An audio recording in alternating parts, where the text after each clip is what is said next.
तो कुछ लोगों का मानना है कि रामायण एक माइथोलॉजी है, और ना सिर्फ एक माइथोलॉजी है, परंतु उनके हिसाब से रामायण एक मनगढ़ंत कहानी है। अब ये उनका मानना हो सकता है, और उनका मानना सही है ये मैं बिल्कुल नहीं कहूंगा, क्योंकि रामायण संपूर्ण रूप से सत्य है, और उस सत्य को कुछ लोग स्वीकारना नहीं चाहते। अगर कुछ लोग स्वीकारना नहीं चाहते तो इसका मतलब ये नहीं कि वो झूठ है। तो हम आज बात करते हैं भारत से जो फुटप्रिंट्स साउथ अमेरिका तक पहुंचे रामायण के, उसके बारे में हम आज बात करने वाले हैं। और ये बात बहुत इंपॉर्टेंट होने वाली है, इसे आगे तक देखिएगा और समझिएगा कि क्यों रामायण के फुटप्रिंट्स न सिर्फ भारत, श्रीलंका, थाईलैंड या सिंगापुर, मलेशिया, बल्कि पूरे विश्व में पाए जा रहे हैं। इंडोनेशिया के बारे में लोग अभी जानने ही लगे थे कि सनातन संस्कृति और रामायण से निकले हुए कुछ चिन्ह वहां प्राप्त हुए। ना सिर्फ प्राप्त हुए, परंतु बड़ी बड़ी प्रतिमाएं भी खोजकर निकाली गई। ना सिर्फ खोजकर निकाली गई, परंतु वहां के लोग उसे अपनी संस्कृति का हिस्सा मानते हैं। पर इसके बाद अब जब साउथ अमेरिका तक भी रामायण के फुटप्रिंट्स मिलते हैं, तो ऐसे लोगों के ऊपर प्रश्न चिन्ह खड़े होते हैं। ये कौन लोग हैं जो रामायण को स्वीकारना नहीं चाहते, और जो पूरे विश्व के अंदर रामायण के लिए एक नेगेटिव एस्पेक्ट क्रिएट करना चाहते हैं। वैसे इन लोगों का कोई अर्थ नहीं है, ये चाहे जितना गलत बोल ले, चाहे जितना गलत कर ले, परंतु रामायण की सत्यता झुटलाई नहीं जा सकती। इसलिए नहीं झुटलाई जा सकती क्योंकि उन्हें मर्यादा पुरुषोत्तम श्री राम कहा जाता है, जो सत्य के लिए, नैतिकता के लिए सदैव अडिग और खड़े रहे, और उसके लिए ही तो लड़ने वो श्रीलंका पहुंचे। आज का श्रीलंका उस समय की लंका। बात करते हैं वाल्मीकि रामायण के 53वें अध्याय से लेकर 55वें अध्याय तक में क्या ऐसी चीजें हैं जो ये क्या उपस्थिति रामायण की रही। और अगर इस बात के ऊपर मैं जोर देता हूं तो ये मजाक या माइथोलॉजी का विषय नहीं है, ये विषय है उस ग्रंथ को जानने का जिस ग्रंथ में इतने साक्ष्य, इतने प्रमाण, जियोग्राफिकल, इमेजिकल, हर प्रमाण आपको उसके अंदर मिलेंगे। और उसके बाद में भी अगर हम स्वीकारना नहीं चाहते तो ये हमारी गलतफहमी है। तो 54वें और 55वें अध्याय में यह स्पष्ट किया जाता है कि पूर्व दिशा, ईस्ट ईस्ट डायरेक्शन के समझाने के लिए बताया, और इस दिशा की तरफ जाने पर उदय पर्वत मिलेगा। उदय पर्वत, जिसे अगस्त उदय पर्वत भी कहा जाता है, जो पूर्ण रूप से सोने का है, जिसके बारे में वाल्मीकि रामायण में 53वें और 54वें अध्याय के अंदर जो किष्किंधा कांड में है उसमें ये कहा गया। और इस बात को आज के युग से प्रमाणित करें तो साउथ अमेरिका में पेरू के समुद्र किनारे एडिस पर्वत पर एक निशान बना है, किष्किंधा कांड के बताए त्रिशूल की तरह है। यहाँ के लोग जो जंगलों में रहते हैं इनका मानते हैं, इनका यहाँ के लोगों को कहा जाता है।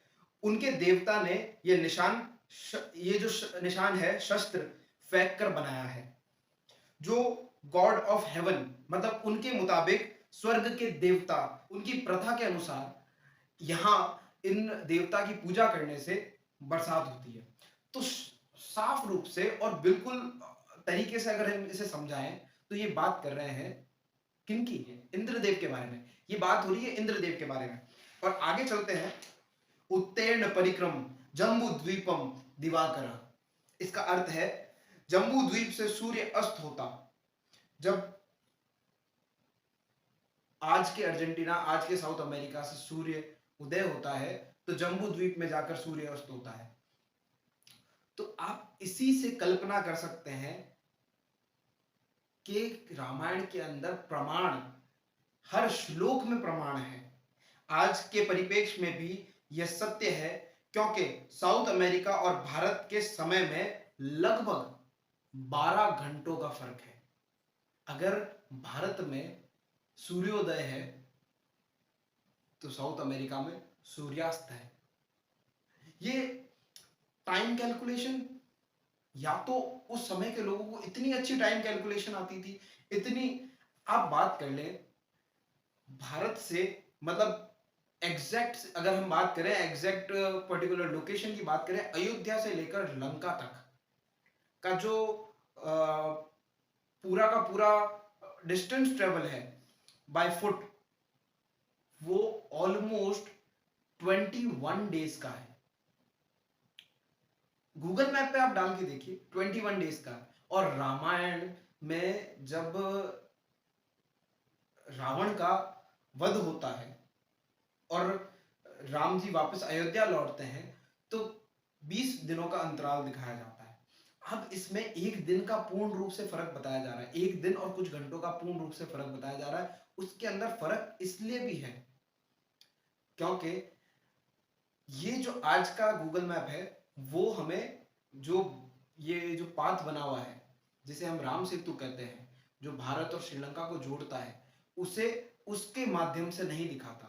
अगर उसके माध्यम से दिखाए तो वो 2 दिन का गैप वहां कवर हो जाता है। ये कितनी बड़ी बात है। Everything is exactly in particular place as per the Ramayan. क्या ऐसी पुस्तक किसी और धर्म के अंदर लिखी गई? क्या इतने प्रमाण किसी पुस्तक के अंदर है? और सिर्फ प्रमाण नहीं है, इसके अंदर जीवन जीने की कला है।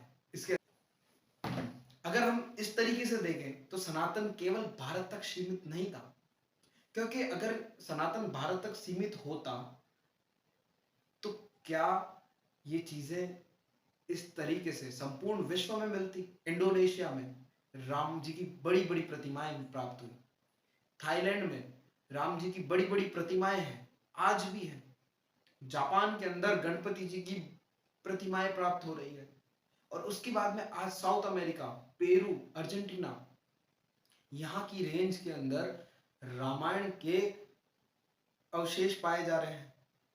तो ये कोई छोटी मोटी घटना घटना नहीं है।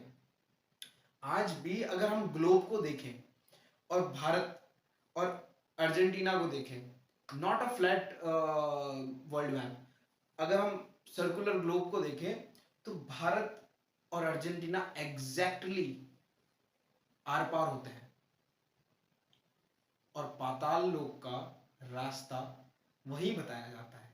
और ये हो सकता है कि मेरी मनगढ़ंत बातें होंगी, परंतु ये जांच का विषय जरूर है। और सिर्फ मेरे लिए नहीं, कई लोग पेरू के अंदर और साउथ अमेरिका के अंदर कई लोग इस पाताल लोक को ढूंढने निकले, जिसे व्हाइट सिटी कहा जाता है और सफेद नगरी कहा जाता है, और उसे ढूंढने के लिए लोग जाते हैं।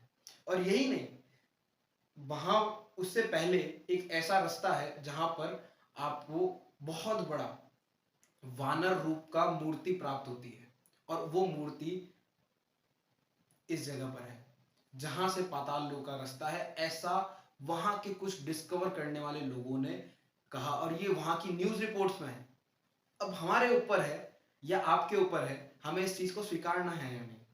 अब सबसे बड़ी चीज है, हो सकता है आने वाले समय में मैं या मेरे भाई या मेरे मित्र इस खोज में लगे, और ये खोज इसलिए जरूरी है क्योंकि ये हमारे इतिहास का हिस्सा है। ये खोज इसलिए जरूरी है क्योंकि ये हमारे भविष्य को निर्धारित करेगा।